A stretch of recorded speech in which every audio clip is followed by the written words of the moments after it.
Keshod airport પર landing થયેલ airlines air વિમાનમાં ફરી ટેકનિકલ ખામી સર્જાતા કેશોદ એરપોર્ટ પરથી મુંબઈ જવા તૈયાર 30 જેટલા મુસાફરો રઝળી પડ્યા હતા। જો કે મુસાફરોએ પોતાને થયેલો કડવો અનુભવ મીડિયા સમક્ષ ઠાલવતા એરલાઇન્સ એર દ્વારા તમામ મુસાફરોને સ્થાનિક રોકાણ માટે હોટલની વ્યવસ્થા કરી આપી હતી। જ્યારે બીજે દિવસે વિમાન રિપેર ન થતા આ મુસાફરોને અન્ય પ્લેનની વ્યવસ્થા કરી આપવામાં આવતા મુંબઈ જવા રવાના થયા હતા।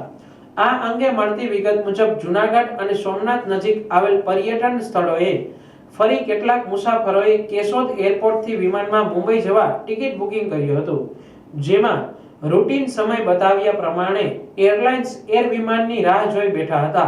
તે સમય દરમિયાન ટેકનિકલ ક્ષતિના કારણે વિમાન આગમનનો સમય બદલાઈ 4 કલાકનો કરાયો હતો। તે નિર્ધારિત સમયે વિમાન આવ્યું ખરું, પરંતુ આ વિમાનમાં ટેકનિકલ ખામી સર્જાઈ હતી, જેને રિપેર કરવા છતાં ખામી દૂર ન થતા 4 કલાક કરતા વધુ સમય વીતી ચૂક્યો હતો। હવે વિમાન ક્યારે ઉડાન ભરશે તે નિશ્ચિત ન હોય રાત્રિના 30 જેટલા મુસાફરો અડકાયા હતા અને તેમણે મુંબઈ જવા અન્ય કોઈ રસ્તો સૂઝતો ન હોય હવે શું કરવું તેની ચિંતામાં ગરકાવ થયા હતા। તેવા સમયે તમામ મુસાફરો કેશોદ એરपोर्ट ऑथोरिटी पर गुस्सो ઠાલવ્યો હતો। मेरा नाम सुहास सावंत फ्रॉम महाराष्ट्र मुंबई।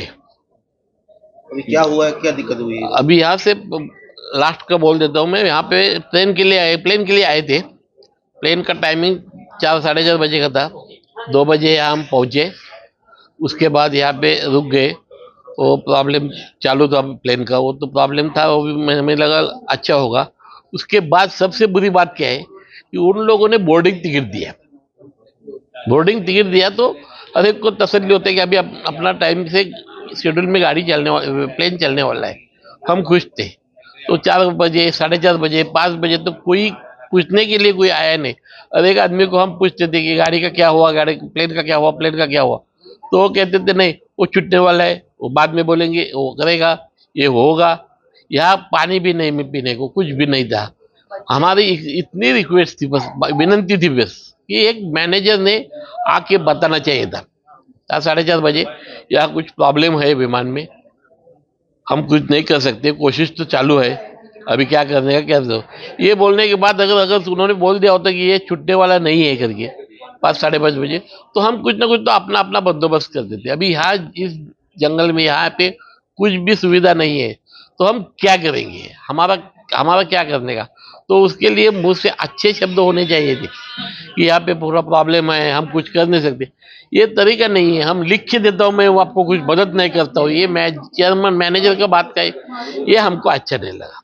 पैसा गया, पैसा जाएगा, वो तो हमारे तकदीर में था पैसा जाने का, ये वो सब कुछ है, मगर ये सब बुरी बात है। इसके लिए अभी हम अकड़ के बैठे थे, हमको किसी भी हालत में बम्बई तक पहुंचा दो। और यहाँ पे हर एक जगह पे ऐसा ही होता है कि लोग पहुंचाते थे, कौन सी भी गाड़ी में जाओ, कौन सी प्लेन में जाओ। अभी हम बेंगलोर में थे, बेंगलोर में एक बार ऐसा हुआ था, तो उन्होंने सब लोगों का बंदोबस्त दूसरे प्लेन में कर दिया और जाने के लिए सुविधा कर दी। और ये यहाँ पे सुविधा किसी ने की नहीं। बस इतना ही मुझे बोलना है, बाकी कुछ भी नहीं। જેમાં કેશોદ એરપોર્ટ પર ખાવા પીવા સહિત કોઈ પણ પ્રકારની પ્રાથમિક સુવિધા ન હોય તેમની મુંબઈ જવા કોઈ પ્રકારની વ્યવસ્થા કરવામાં આવતી નથી, તેથી તેઓ પરેશાન થઈ મીડિયા સમક્ષ રોષ ઠાલવ્યો હતો। આ મુસાફરો પૈકી કેટલાક મુસાફરો યુએસ ના હોય તેમણે કેશોદ એરપોર્ટ પર પ્રાથમિક સુવિધાઓ ન હોય એરલાઇન્સ એરની અનિયમિતતા અંગે સવાલો કરી કોઈ પણ મુસાફરોને કેશોદ એરપોર્ટ પરથી વિમાનમાં મુસાફરી ન કરવા સલાહ આપતા જોવા મળ્યા હતા। મુસાફરોએ આ વાત સિવિલ એવિએશન ઓથોરિટી સુધી પહોંચાડવા માંગ કરી હતી। હવે જ્યારે દૂરના મુસાફરો માટે વિકટ પરિસ્થિતિ સર્જાતા કેશોદ એરપોર્ટ ઓથોરિટીના ડાયરેક્ટર અને સ્ટાફ મધ્યસ્થી બન્યા હતા અને એરલાઇન્સ એર મારફતે તમામ મુસાફરોને રહેવા ખાવા માટે કેશોદ શહેરની એક ખાનગી હોટલમાં વ્યવસ્થા કરી આપી હતી। આ મુસાફરોના રાત્રિ રોકાણ બાદ બીજા દિવસે એરપોર્ટ પર પાર્ક કરાયેલું વિમાન રિપેર ન થતા એરલાઇન્સ એર દ્વારા મુસાફરો માટે અન્ય વિમાનની વ્યવસ્થા કરવામાં આવતા તમામ મુસાફરો મુંબઈ જવા રવાના થયા હતા। क्या हुआ है? મારું નામ નેહુલ છે। આઈ એમ કમિંગ ફ્રોમ યુએસ અને અમે લોકો અહીંયા ગીર જંગલ ફરવા આવેલા અને અમે લોકો દર્શન કરવા આવેલા ગિરનારમાં, અને ત્યાં અમે આવ્યા થર્ડની મંડેના આવેલા અલાયન્સથી બુક કરીને, અને બધું ફરી કરીને આજે ફ્લાઇટ હતી અમારી, પણ સવારના ખબર પડી કે ઇટ્સ કેન્સલ. તો એ પ્રમાણે અમે ફોન કર્યો એરલાઇનને, એને ખબર પડી કે એ લોકોએ રીસ્કેડ્યુલ કરવાનો ઓપ્શન આપ્યો, તો અમે રીસ્કેડ્યુલ કર્યો. અને 1:30 વાગ્યાની 4:30ની હતી, તો મેં કીધું ચલો વી કેન રીસ્કેડ્યુલ એન્ડ પહોંચી જશું આજે સાથે ઘરે. અને મારે બી આગળ મારા પ્લાન્સ છે ફોરવર્ડ મારા ઇન્ટરનેશનલ ટ્રીપના. તો આ લોકો પાસેથી અમે 2 વાગે આવ્યા, તો એક ચલો જલ્દી જઈએ તો ખબર પડે. તો અહીંયાથી આવ્યા તો અમને વાતાવરણમાંથી એમ સમજવા આવ્યું કે ભાઈ અહીંયા તો આવું ચાલતું જ હોય છે. The airline and the aircraft is not working, ક્યારેક ચાલે ક્યારેક નહીં ચાલે. તો આ તો રામ કહાની આ લોકોની એવરી અધર વીકમાં 1-2 વાર હોય જ છે. તો અમને લાગ્યું હોપફુલી ચલો સમથિંગ વિલ ગેટ ફિક્સ્ડ અને ચાલે. તો 2 થી 3, 3 થી 4, 4 થી 5, અને હમણાં હવે 8, 8:30 થઈ ગયા છે. તો આ લોકોનું આ જ પ્રોબ્લેમ ચાલે છે. અને એમ સમજવામાં હવે અમને ખબર પડી after a lot of headache, a lot of frustration, બધું વાત કર્યા પછી, આટલું બધું ભોગવ્યા પછી, માનસિક સંતુલન હટાવ્યા પછી ખબર પડી આ તો અહીંયાનું સીન ચાલે છે. અને કેશોદ એરપોર્ટ પર બ્લેમ કરે છે કે કોઈ કામ કરે છે. મારા હિસાબે આ એરલાઇનની ફોલ્ટ છે. એ લોકો સાવ રેસ્પોન્સિબિલિટી નથી. They are operating a very low service and a low quality service, અને વિધાઉટ સેફટી. કારણ કે આ લોકોને પોતાની જ ધ્યાન છે, ના સ્ટેશન મેનેજરનું ધ્યાન છે કોર્ડિનેશન શું કરવાનું, ગેસ્ટનું કેવી રીતે ધ્યાન રાખવાનું, નાના છોકરા મોટા આ બિચારા બીમાર માણસો છે અહીંયા એમની સાથે, પણ નો કન્સિડરેશન. અને સુવિધા બી નથી, કાંઈ નહીં. ખાવા પીવાની કોઈ હજી સુધી એક ગ્લાસ પીધું નથી. મેં તો પીધું જ નથી કાંઈ પાણી, ને કોઈને કાંઈ પૂછ્યું છે. અમારી એ છે કે આ સિવિલ એવિએશન ઓથોરિટીના જ્યાં ઇન્ચાર્જમાં છે, બિકોઝ ઇટ્સ અ એરપોર્ટ, અને સિવિલ એવિએશન ઓથોરિટી સુધી આ વાત પહોંચવી જોઈએ. મારી એમની ખાસ રિક્વેસ્ટ છે, કારણ કે અમે બધા યુએસમાં રહીને અમે મોદી સાહેબનું આટલું અમે પ્રમોશન જોઈએ છે. We are proud to be part of this heritage, but problem is કે માઇક્રો લેવલ પણ જરાય આ સર્વિસ દેખાતી નથી. અને this is very bad. And someone coming from overseas and abroad going back and carrying such negative energy will be not good. હું લોકોને કહીશ નહીં કે ભાઈ અહીંયા તમે ગીર જવું હોય તો કેશોદમાં તો જતા જ નહીં.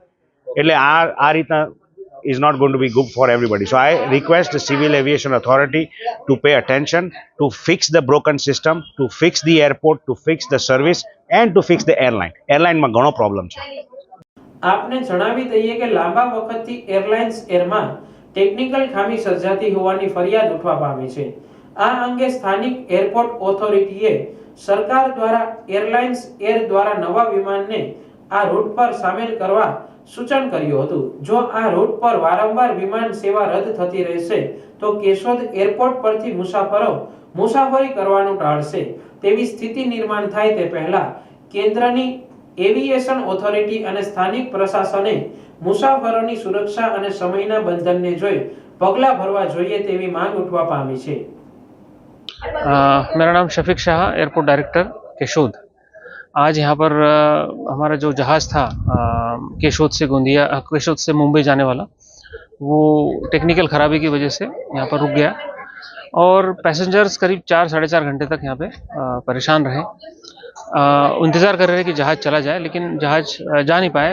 एक टेक्निकल ख़राबी हो गई थी. इसके लिए राजकोट से सामान मंगाया गया था जहाज़ को रिपेयरिंग करने के लिए, फिर भी वो ठीक नहीं हो पाया.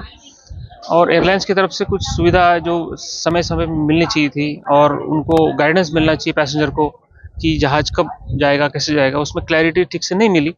इसलिए पैसेंजर थोड़े से उत्तेजित थे और मतलब उनको डिसअपॉइंटेड थे एयरलाइन से. हमने आके एयरलाइंस को बताया कि अपने हायर अथॉरिटी से जो भी अप्रूवल्स लेना है सुविधा देने के लिए उसको देने का प्रयास करें.